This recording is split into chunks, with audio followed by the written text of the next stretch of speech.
Good morning friends, मैं हूं संदीप और संदीप ने ई अमृत के इस यूट्यूब चैनल पर आपका स्वागत करता हूं, अभिनंदन करता हूं। दोस्तों, आज हम एक ऐसे व्यक्तित्व के बारे में पढ़ेंगे जो भारत के सफल राजनीतिक, सफल लेखक, सफल बैरिस्टर और सफल दार्शनिक हुए और जिन्होंने पूरे विश्व को अहिंसा का पाठ पढ़ाया।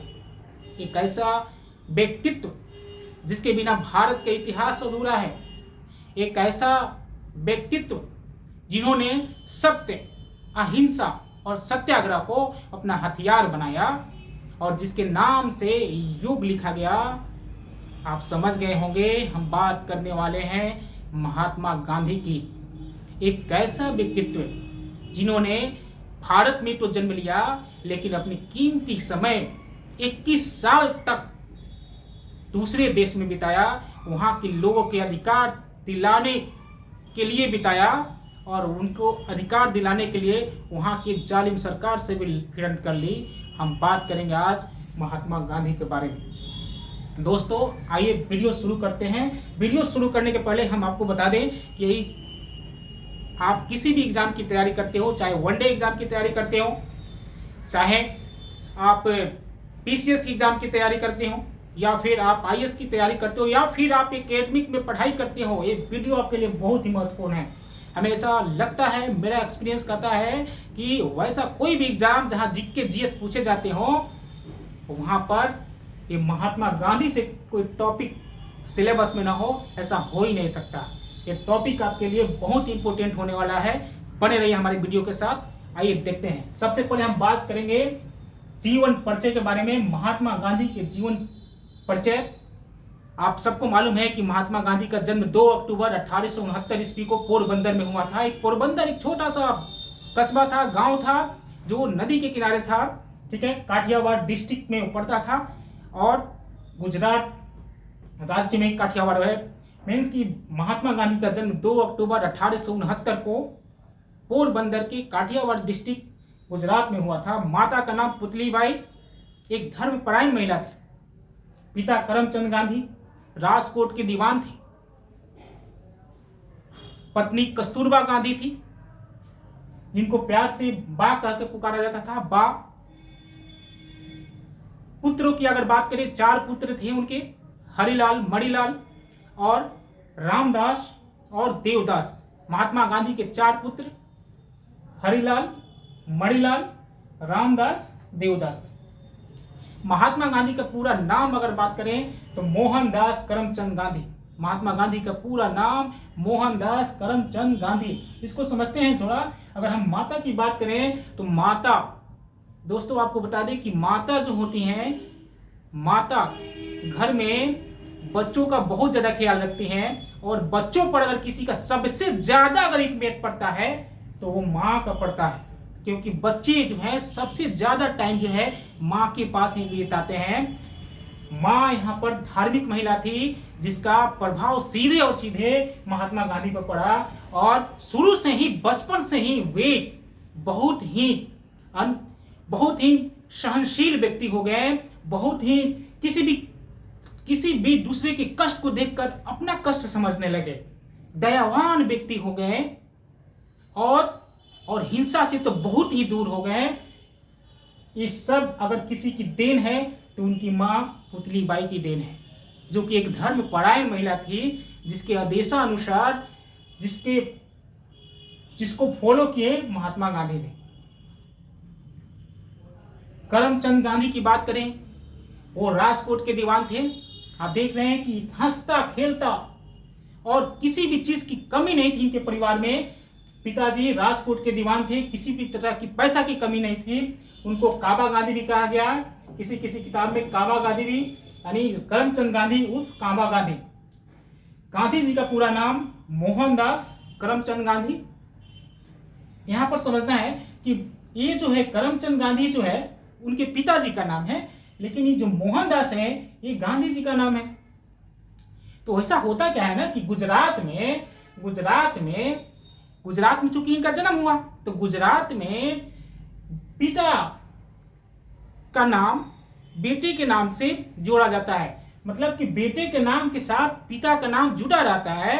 तो मोहनदास गांधी जी का नाम और करमचंद उनके पिता का नाम। तो गांधी जी का अगर पूरा नाम बात करें तो मोहनदास करमचंद गांधी है, जो हम लोग किताबों में पढ़ते आए हैं और मालूम होनी चाहिए। ठीक है, आते हैं एक नेक्स्ट टॉपिक पर। प्रारंभिक शिक्षा के बारे में हम लोग बात करेंगे कि गांधी जी की प्रारंभिक शिक्षा कहां से हुई। तो बात करते हैं प्रारंभिक शिक्षा की। अभी हमने बताया कि पैसे की कोई कमी नहीं थी, एक बहुत ही रॉयल फैमिली में इनका जन्म हुआ था। पिताजी दीवान थे। जब वे बड़े हो गए तो प्राइमरी स्कूल में इनका दाखिला दिलाया गया 1876 में। दोस्तों एक चीज यहां बता दें आपको कि 1876 में जब वे दाखिला लिए उसी समय जो है उनकी सगाई हो जाती है। उसी समय उनकी सगाई हो जाती है कस्तूरबा से।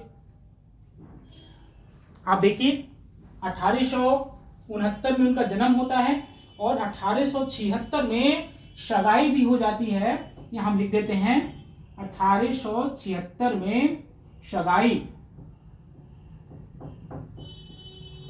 गांधी जी की सगाई जो है 1876 में ही हो जाती है, लेकिन उनकी शादी जो होती है ना 1883 में होती है।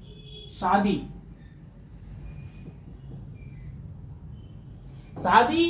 1883 में होती है और सगाई जो है 1876 में हो जाती है। महज 13 साल की उम्र में उनकी शादी हो जाती है।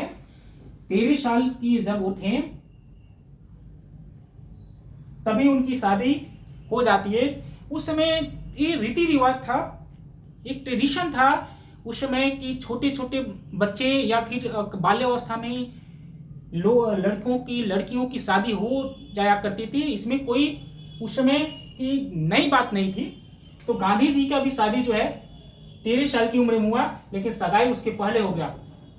होता क्या था ना कि लड़कियों के छोटे छोटे जो बालक हुआ करते थे तो उनकी सगाई कर दी जाती थी और उसके बाद से कुछ सालों के बाद उनकी विदाई होती थी, यानी वो अपने मायके से अपने ससुराल को जाती थी। इस तरह का ट्रेडिशन था भारत में। और आप देख सकते हैं कि गांधी जी की भी सगाई जो है 1876 में ही हो जाती है और 13 वर्ष की आयु में उनकी शादी होती है 1883 में। उन्होंने 1876 में, आप देख रहे हैं यहाँ पर कि प्राइमरी स्कूल में ही थे ना, तभी उनकी सगाई जो है हो जाती है। 1876 में प्राइमरी स्कूल में दाखिला दिया जाता है। 1881 ईस्वी में राजकोट एक बहुत ही अच्छा सिटी है, राजकोट गुजरात का। राजकोट में हाई स्कूल में दाखिला लेते हैं। 1881 में दाखिला लेते हैं और 1881 से लेकर 1887 ईस्वी में दोस्तों उन्होंने राजकोट में पढ़ाई करते हैं और 1887 ईस्वी में मैट्रिक की परीक्षा राजकोट से उत्तीर्ण करते हैं। बहुत ही इंपॉर्टेंट एक क्वेश्चन है एग्जाम पॉइंट ऑफ व्यू से कि महात्मा गांधी 1887 में राजकोट में मैट्रिक की परीक्षा उत्तीर्ण करते हैं और उत्तीर्ण करने के बाद फिर वो 1887 में ही कॉलेज में एडमिशन लेते हैं, जिस कॉलेज का नाम है श्यामल दास कॉलेज भावनगर। याद रखिएगा दोस्तों, बहुत ही इंपॉर्टेंट क्वेश्चन, श्यामल दास कॉलेज भावनगर। एक बार एग्जाम में पूछ लिया गया है कि गांधी जी ने कहां से पढ़ाई किया था अपना, तो आप याद रखेंगे कि 1887 ईस्वी में श्यामल दास कॉलेज भावनगर में उन्होंने प्रवेश लिया। ठीक, लेकिन इस सब करने के बाद जब उनकी पढ़ाई खत्म हो जाती है तो उनका शौक था बैरिस्ट्री करने का। घर में भी लोगों का, उनके चाचा फादर का शौक था कि बेटा मेरा बैरिस्ट्री करेगा और उनका खुद का शौक था कि बैरिस्टर। उस समय ना एक चीज बता दें आपको कि उस समय बैरिस्टर बनना अपने आप में बहुत ही मतलब अच्छी बात हुआ करती थी, समाज में मान प्रतिष्ठा बढ़ती थी। जो बैरिस्टर बनते थे, जो वकील बनते थे, वे उनकी मांग डिमांड बहुत ज्यादा थी, तो वो भी वकालत पढ़ना चाहते थे। क्या था सोचने का कोई बात नहीं थी, क्योंकि पूरा का पूरा घर संपन्न था। पिताजी राजकोट के दीवान थे, पैसे की कोई कमी नहीं थी और भेज दिया गया उनको 4 सितंबर 1888 ईस्वी को वकालत पढ़ने के लिए, वहां पर जहां पर से अंग्रेज आए थे और हमारे देश को गुलाम बना दिया था, इंग्लैंड पढ़ने। गांधी जी 4 सितंबर 1888 ईस्वी को इंग्लैंड चले जाते हैं अपनी वकालत की पढ़ाई करने, बैरिस्ट्री की पढ़ाई करने, और वहां से बनकर आते हैं 1891 ईस्वी में। ध्यान देना है, गांधी जी 1888 ईस्वी में जाते हैं इंग्लैंड और 1891 ईस्वी में बैरिस्टर बनकर लौटते हैं। बैरिस्टर बनकर 1891 ईस्वी में भारत लौट जाते हैं, और जब लौटते हैं ना तो वहां पर आने के बाद अब आपको ये मालूम होनी चाहिए कि जब वो कोई भी बैरिस्टर वकील जब वो अपनी पढ़ाई करके आते हैं तो प्रैक्टिस शुरू करते हैं। तो गांधी जी के साथ भी ऐसा था ही, वो जब आते हैं भारत लौटते हैं तो वो अपनी प्रैक्टिस शुरू करते हैं। कहाँ पे? तो बम्बई में और राजकोट में। उस समय जो है मुंबई को बम्बई कहा जाता था, बम्बई में और राजकोट में उन्होंने अपनी प्रैक्टिस करते हैं। लेकिन प्रैक्टिस करने के बावजूद भी वो खुश नहीं थे, अपनी प्रैक्टिस से खुश नहीं थे, सेटिस्फैक्शन नहीं मिलता था उनको, सेटिस्फाइड नहीं थे, ही वाज नॉट सेटिस्फाइड नहीं थे। और वो एक जो भी केसेस आते थे उससे वो सेटिस्फाइड नहीं थे, और वो चाहते थे कि हमें बड़े बड़े केसेस मिले, मेरा मान सम्मान बढ़े, मैं एक अच्छे लेवल पर जाऊं, इसकी तकादा में थे वो, और ये चाह थी उनकी। उसी समय क्या होता है कि 1893 ईस्वी में थोड़ा हम जानेंगे, एक अब्दुल्ला सेठ हुआ करते थे।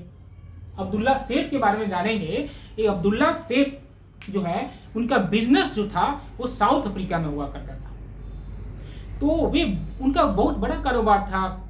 तो उनको उस समय क्या होती थी, केस की किसी भी प्रकार की केस उनके बिजनेस से पाले पड़ा, और उनको एक ऐसे वकील की आवश्यकता थी जो इंग्लिश के साथ साथ गुजराती भी जानता हो, हिंदी भी जानता हो। फिर क्या था, किसी ने बताया कि अभी गांधी जी जो है नए नए पढ़कर जवान हैं, स्मार्ट हैं, नए नए पढ़कर इंग्लैंड से भारत लौटे हैं और बहुत ही अच्छी बैरिस्ट्री की पढ़ाई करते हैं और अपनी वकालत भी करते हैं राजकोट में, बंबई में। तो उनको पता चला, तो ये राधा अब्दुल्ला जो थे वे क्या किए, वे उनसे संपर्क करते हैं, उनको निमंत्रण देते हैं, कहते हैं कि क्या आप मेरा केस लड़ेंगे, और मेरे केस लड़ने के लिए आप दक्षिण अफ्रीका चलेंगे। महात्मा गांधी हाँ बोल देते हैं उन्हें, और महात्मा गांधी राजी हो जाते हैं, और महात्मा गांधी 1893 ईस्वी में चलते हैं 1 साल के लिए, 1 साल के कॉन्ट्रैक्ट पर दादा अब्दुल्ला का केस लड़ने के लिए साउथ अफ्रीका। अब वो जाते हैं साउथ अफ्रीका। दोस्तों आपको बता दें कि महात्मा गांधी जो एक संपन्न परिवार में जन्मे, कभी उनको किसी भी प्रकार की प्रॉब्लम नहीं हुई, चाहे वो इंडिया में रहे। बार हम समझ सकते हैं कि भारत में उस समय गुलामी थी, अंग्रेजों का राज था, लेकिन उनके परिवार में चूंकि उनके फादर राजकोट के दीवान थे, घर संपन्न था, पैसे की कोई दिक्कत नहीं थी, किसी भी प्रकार की प्रॉब्लम नहीं थी, और ना ही वे फिर इंग्लैंड गए तो वहां पर कोई प्रॉब्लम आई, वहां भी पैसे की दिक्कत नहीं थी, किसी भी तरह की प्रॉब्लम नहीं थी। लेकिन जब वो साउथ अफ्रीका जाते हैं तो वहां की जब स्थिति देखते हैं तो वो प्रॉब्लम में पड़ जाते हैं। वहां वो देखते हैं, वहां जो लोगों को देखते हैं, वहां के डिस्क्रिमिनेशन को देखते हैं, वहां पर रंगभेदी सरकार की नीयत को देखते हैं, रंगभेदी सरकार की जो नियम को देखते हैं, वो दंग रह जाते हैं और उनके दिल पर कुठाराघात लगता है, उनके दिल को चोट जाता है। एक ऐसी घटना उनके साथ भी घट गई, वो जब वो ट्रेन का सफर कर रहे थे। आइए हम बताते हैं आपको रेल सफर की घटना। रेल सफर की वो कौन सी घटना है दक्षिण अफ्रीका में महात्मा गांधी के साथ हुई जिसने उनके जिंदगी को चेंज कर दिया, और वहीं पर उन्हें कसम खा ली, वहीं पर उनके दिल से आवाज निकल गई कि नहीं, जो सिस्टम है, ये जो साउथ अफ्रीका में जो सिस्टम है बहुत ही रॉन्ग है, गलत है, और इसके खिलाफ मैं लड़ूंगा, मैं छोड़ूंगा ना। ये रंग भेद की नीति जो है ये यहाँ के लोगों को मार डालेगी, और उसके विरुद्ध उन्होंने आवाज उठाने का जोखिम ले लिया।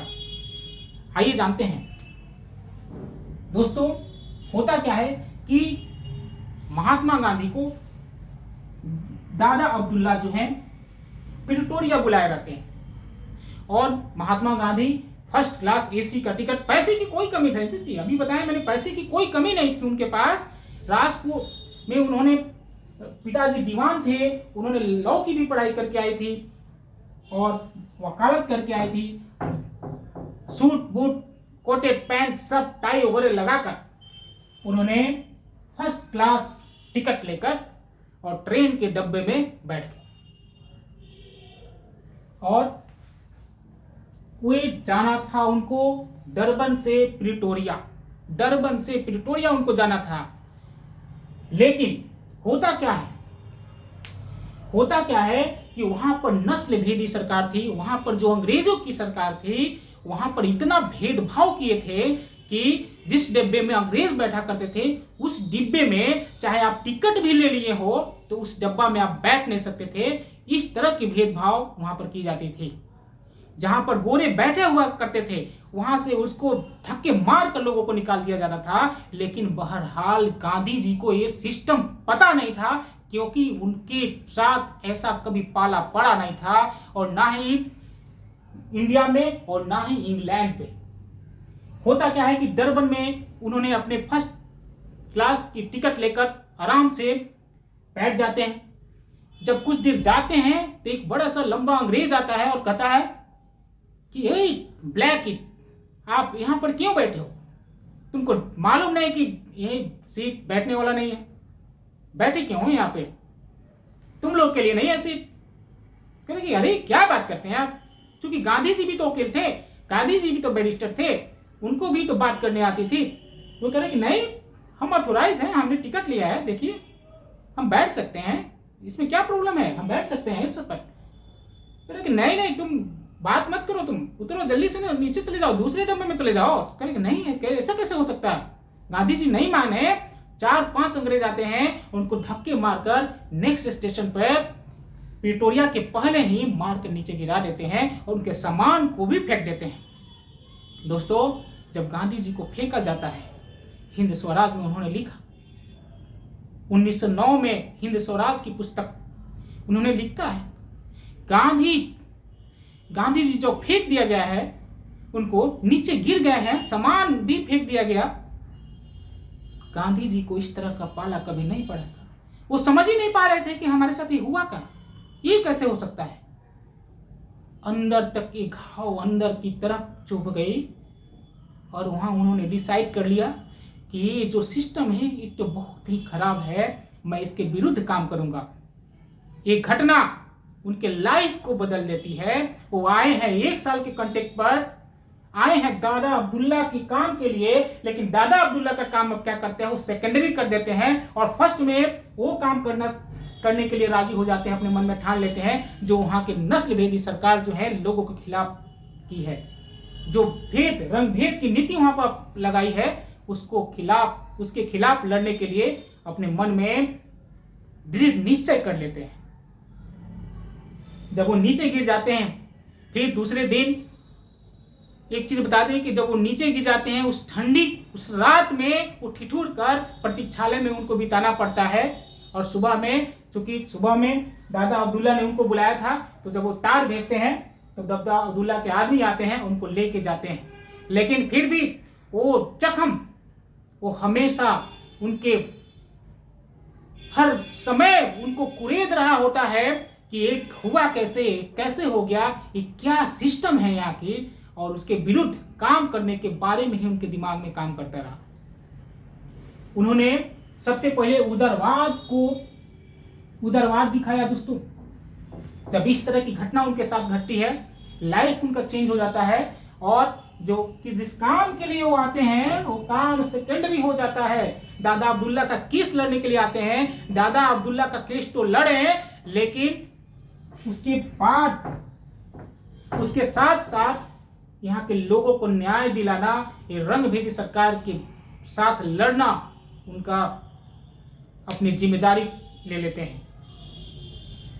उदारवाद, सबसे पहले उन्होंने क्या किया, जब इनके साथ एक घटना घटती है तो सबसे पहले उन्होंने सोचा कि हो सकता है कि यहाँ की गवर्नमेंट जो है, क्योंकि अंग्रेज ही वहाँ की गवर्नमेंट थी, अंग्रेज जो है इंग्लैंड का ही उपनिवेशवाद था वहाँ पे, तो वो समझे कि हो सकता है कि महारानी विक्टोरिया ने को नॉलेज नहीं हो, इस तरह की नॉलेज नहीं हो कि किस तरह के शासन तंत्र यहाँ लगाए हुए हैं। सबसे पहले मैं एक खत लिखता हूँ। तो गांधी जी क्या करते हैं, अपने उदारवाद को दिखाया और ब्रिटेन की महारानी को पत्र लिखा कि आप देखिए कि यहाँ पर इस तरह की रंग भाग की नीति अपनाई जा रही है और इसमें कुछ सुधार किया जाए। लेकिन वे इंग्लैंड की महारानी या फिर वहां के ऑफिसर ने कोई जवाब नहीं दिया।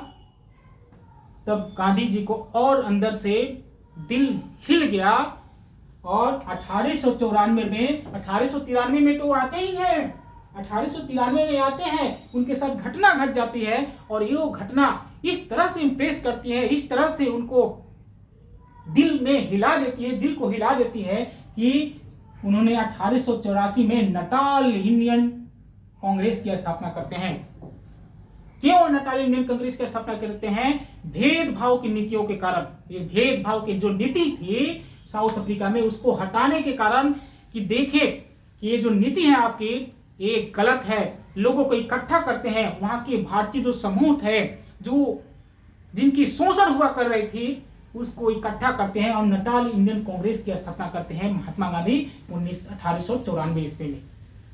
याद रखिएगा दोस्तों, ये point exam point of view से बहुत ही इंपोर्टेंट है। 1894 में नटाल इंडियन कांग्रेस की स्थापना करते हैं। भेदभाव के कारण, वहां के लोगों में भेदभाव के कारण जो सरकार थी भेदभाव करती थी, रंग भेद की नीति अपनाती थी, दमन कर देती थी अगर कोई आवाज उठाता था, इसीलिए उन्होंने नटाल इंडियन कांग्रेस की स्थापना किया। नेक्स्ट पॉइंट देखते हैं 1903 में। 1903 में क्या होता है कि उन्होंने जोहान्सबर्ग साउथ अफ्रीका का एक बहुत ही अच्छा सिटी माना जाता है, और 1903 में जोहान्सबर्ग में वकालत का दफ्तर खोल दिया उन्होंने। चूंकि ये बैरिस्टर तो थे ही, सब कुछ इनको नॉलेज था, प्रैक्टिस में उन्होंने किया था, और जोहान्सबर्ग में वकालत का एक दफ्तर खोला जिसका नाम था इंडियन ओपिनियन। हाँ दोस्तों याद रखेंगे, इंडियन ओपिनियन। एक कार्यालय ऑफिस उन्होंने खोला जिसका नाम था इंडियन ओपिनियन, और इसी इंडियन ओपिनियन से 1904 में इंडियन ओपिनियन साप्ताहिक पत्र का प्रकाशन उन्होंने शुरू कर दिया, इसलिए कि सभी लोगों को जोड़ने के लिए जिनका शोषण होता था, और इस बात को इंग्लैंड तक पहुंचाने के लिए कि देखिए किस तरह से यहाँ पर अंग्रेज गोरी चमड़ी और ब्लैक चमड़ी में भेदभाव की नीति अपनाई हुई है, किस तरह शोषण कर रही है ब्लैक चमड़ी वाले लोगों के साथ। अगर नहीं विश्वास है तो समझिए, देखिए। इसलिए उन्होंने 1904 में एक पत्र निकाला, इंडियन ओपिनियन। ये भी point exam point of view से बहुत इंपॉर्टेंट है। इंडियन ओपिनियन साप्ताहिक पत्र का प्रकाशन किसने किया? महात्मा गांधी ने किया। कहां पर किया? दक्षिण अफ्रीका में किया। नटाल इंडियन कांग्रेस किसने बनाया? महात्मा गांधी ने बनाया। कहां बनाया? साउथ अफ्रीका में बनाया। किस कारण बनाया? भेदभाव की नीतियों को खत्म करने के लिए बनाया, भेदभाव के कारण बनाया साउथ अफ्रीका में। इंडियन ओपिनियन की स्थापना किसने की? महात्मा गांधी ने की। और एक चीज बता दें आपको कि जो इंडियन ओपिनियन थी, साप्ताहिक जो पत्र आते थे, ये 4 भाषाओं में आते थे दोस्तों, 4 भाषाओं में, हिंदी में, अंग्रेजी में, गुजराती में और तमिल में। तमिल में, हिंदी में, अंग्रेजी में और गुजराती में 4 भाषाओं में महात्मा गांधी जो थे इस इंडियन ओपिनियन साप्ताहिक पत्र को लॉन्च किया कि सभी लोग पढ़े, लोग जुटे और एक साथ रहें। नेक्स्ट 1904 में ही फिनिक्स फॉर्म की स्थापना उन्होंने की। उन्होंने 1904 में फिनिक्स फॉर्म की स्थापना कर डाली।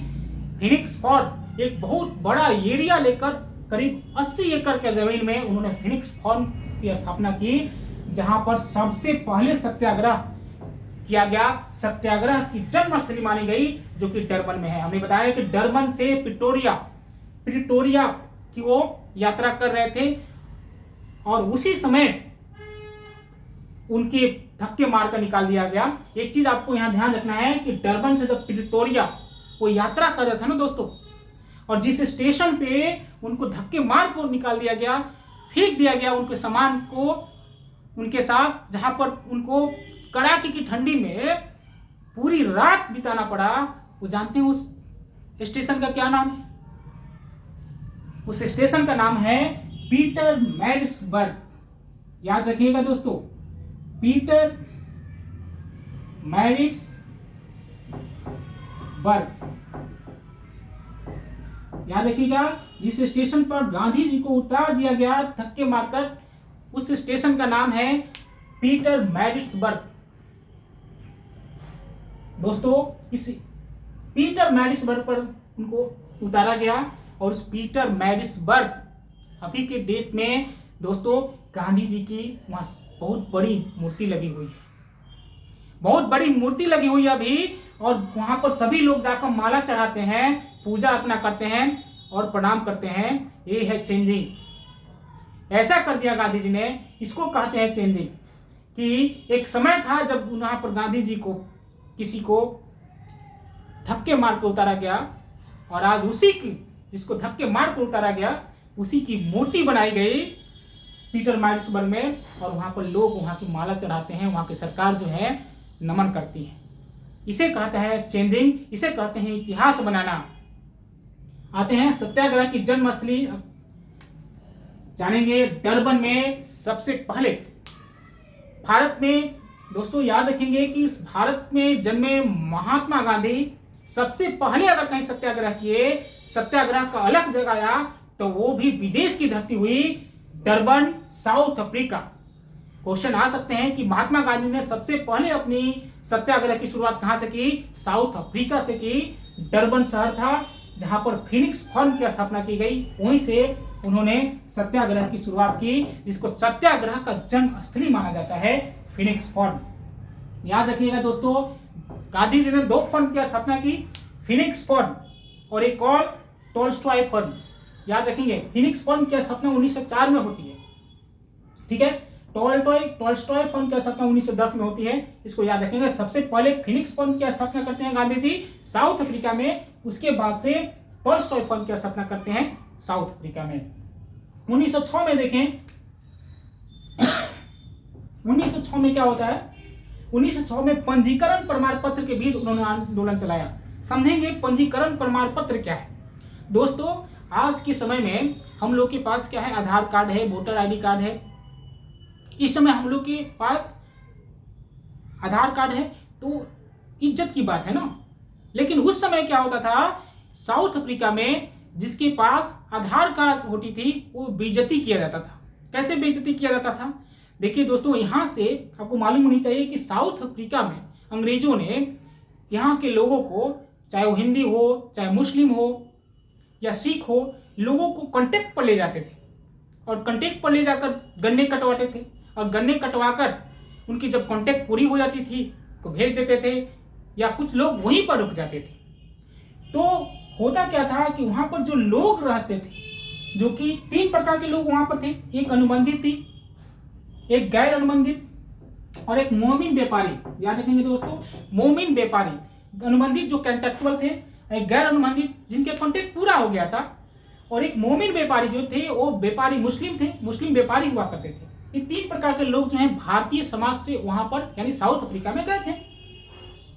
उनके विरुद्ध वहां की सरकार क्या कहती है कि यहाँ पर जो लोग भारतीय हैं उनको एक प्रमाण पत्र रखना होगा, और उस प्रमाण पत्र को सभी जगह, सभी टाइम, चाहे आप कहीं भी जा रहे हो या घर से बाहर निकल रहे हो या घर पर भी हो, अगर घर से बाहर हैं तो प्रमाण पत्र को अपने पास रखना होता था। अगर आपके पास नहीं होती थी तो बहुत ही पिटाई की जाती थी, जेल में बंद कर दिया जाता था, बदसलूकी की जाती थी, बेइज्जत कर दिया जाता था उस समय ये प्रमाण पत्र नहीं होने पर। और केवल उन लोगों के प्रमाण पत्र चेक किए जाते थे जो केवल भारतीय हैं, जो एक कैटेगराइज में आते थे, जो भारतीय थे, यानी जो ब्लैक लोग हुआ करते थे, जो भारत से वहां पर गए रहते थे। तो आप समझिए किस तरह की रंगभेदी सरकार वहां जो है डिस्क्रिमिनेशन पैदा की हुई थी, और किस तरह से उस जालिमों ने भारत के लोगों के साथ व्यवहार किया और रंगभेद की नीति को आगे बढ़ाते रहे।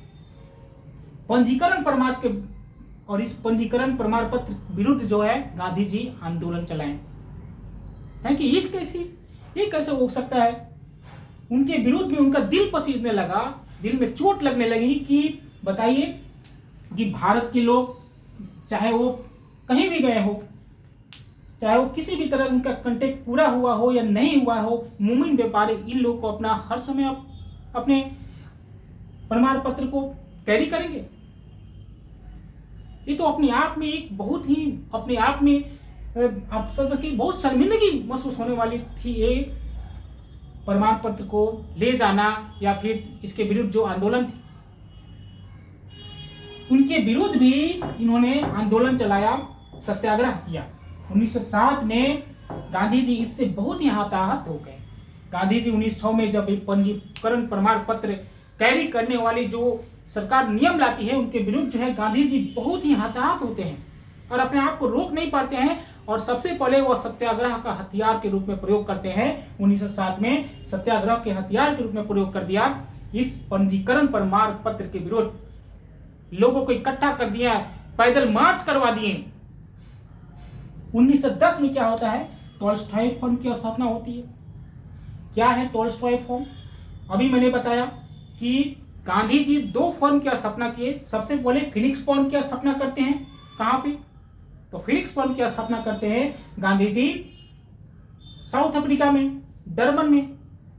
उसके बाद टॉल्स्टॉय फर्म की स्थापना करते हैं और यही टॉल्स्टॉय फर्म जो था सत्याग्रह का मुख्यालय बना और यहीं से सब सत्याग्रह के कार्यों को देख रेख किया जाता था टॉल्स्टॉय फर्म से। आपको मालूम होनी चाहिए जो टॉल्स्टॉय फर्म है ना, एक रूसी दार्शनिक हुआ करते थे जिनका नाम थे, इसको याद रखेंगे, बहुत इंपॉर्टेंट है एग्जाम पॉइंट ऑफ व्यू से। टॉल्स्टॉय फर्म एग्जाम में पूछ लिए जाते हैं कि टॉल्स्टॉय फर्म की स्थापना जो है कब हुई या फिर टॉल्स्टॉय फर्म की स्थापना कहाँ हुई, किसने की, या फिर आप बताएंगे कि फिनिक्स फर्म की स्थापना पहले हुई या टॉल्स्टॉय फर्म की स्थापना पहले हुई। ऐसे भी क्वेश्चन पूछ लिए जाते हैं। तो एग्जाम पॉइंट ऑफ व्यू से ये सभी पॉइंट जो है इंपॉर्टेंट है। हमने बताया कि एक रूसी दार्शनिक जिनका नाम था लियो, ध्यान देंगे दोस्तों, लियो टॉल्स्टॉय, इनका नाम था लियो टॉल्स्टॉय। ये रूसी दार्शनिक थे। ये कौन थे दोस्तों ये देखेंगे, रूसी दार्शनिक थे। रूसी दार्शनिक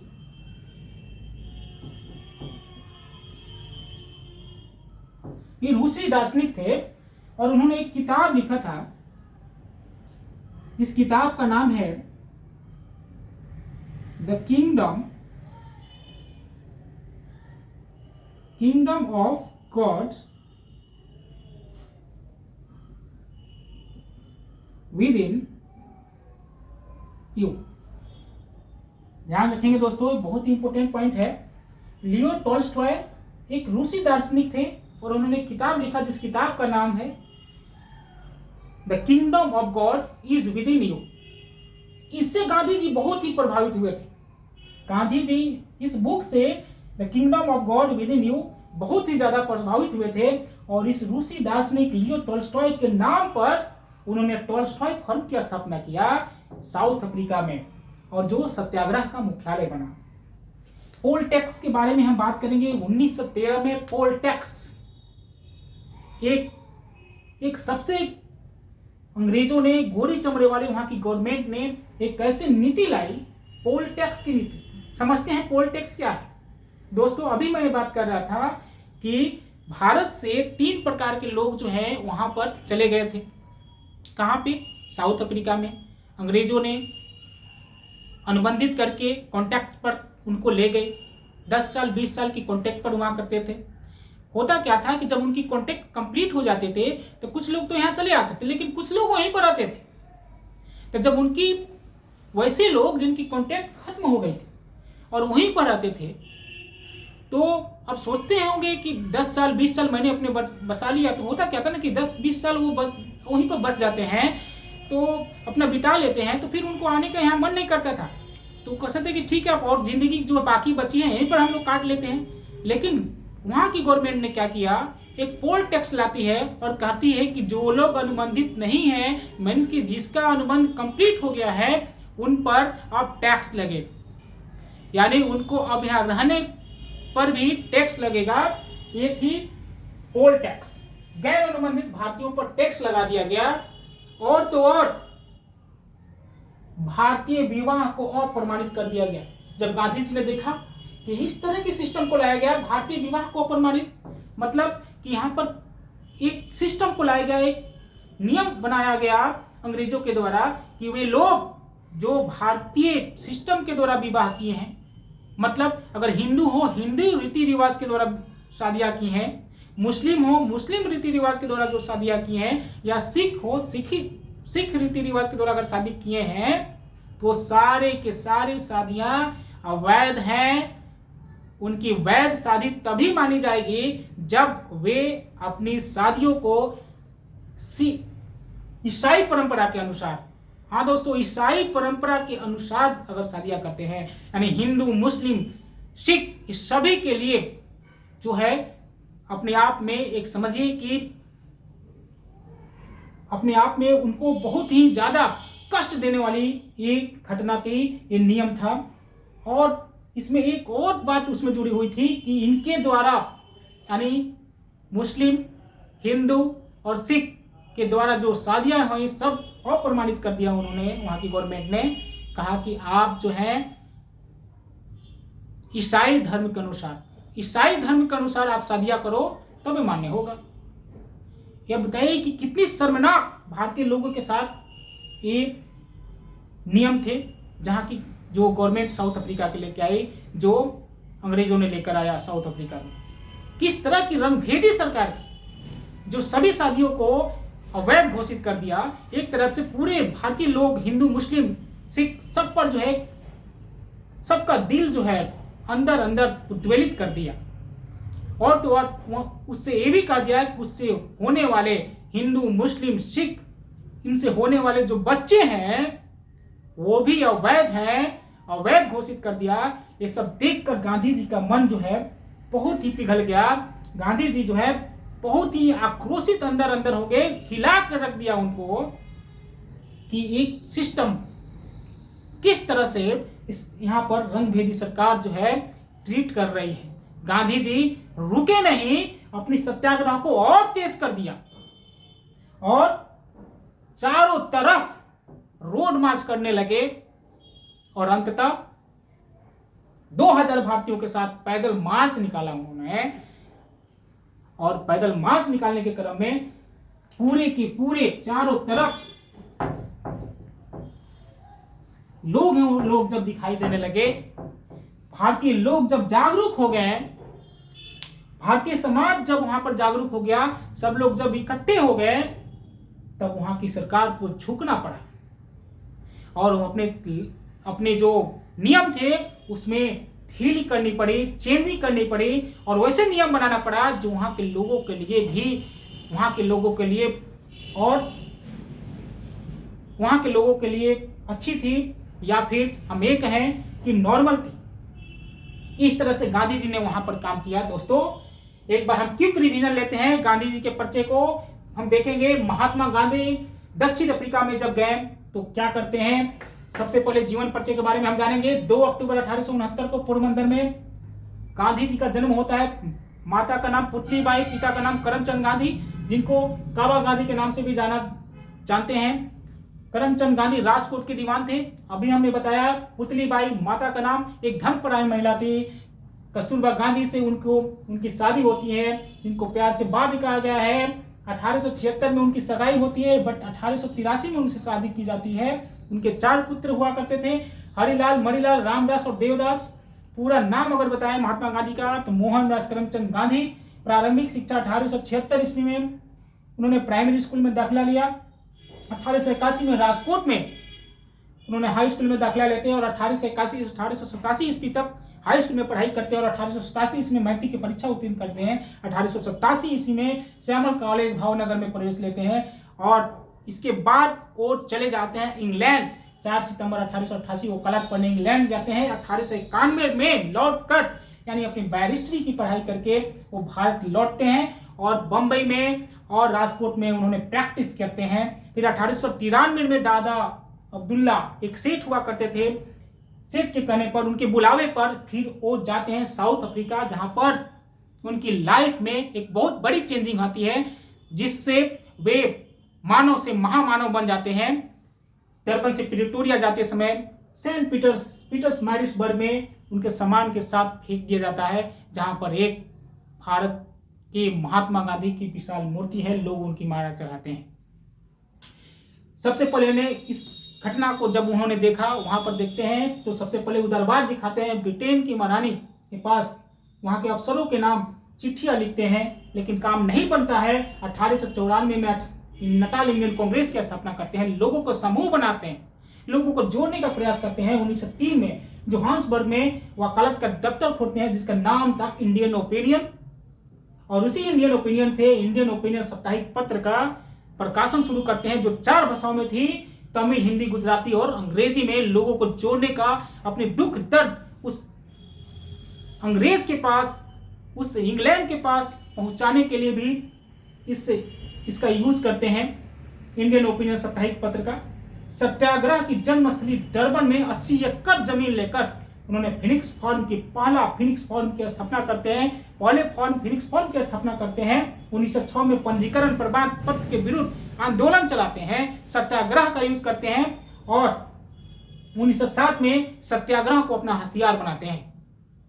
1910 में टॉलस्टॉय फॉर्म, जो कि गांधी जी का दूसरा फॉर्म था, टॉलस्टॉय फॉर्म, जब से हमने अभी बताया कि लियो टॉलस्टॉय जिससे वो काफी बेहद जो है प्रभावित थे, जो उसी दार्शनिक की book the kingdom of God with in you से उन्होंने काफी कुछ सीखा, काफी प्रभावित थे, और उन्हीं के नाम पर टॉलस्टॉय फॉर्म की स्थापना कर देते हैं गांधी जी, जो सत्याग्रह का मुख्यालय बनता है साउथ अफ्रीका में। 1913 में पोलटेक, जो गैर अनुबंधित भारतीयों पर जबरन लादा गया, भारतीय विवाह को अप्रमाणित कर दिया गया, इसके विरुद्ध सत्याग्रह जारी रखते हैं और जोर शोरों से भारतीय लोगों के साथ मिलकर इस रंगभेदी सरकार के खिलाफ रोड पर उतरते हैं, पैदल मार्च करते हैं और अंततः सरकार को झुका देते हैं और उस सिस्टम को चेंज कराने पर मजबूर कर देते हैं सरकार को। ये थे महात्मा गांधी हमारे देश के, जिन्होंने अपने पूरी एक कीमती समय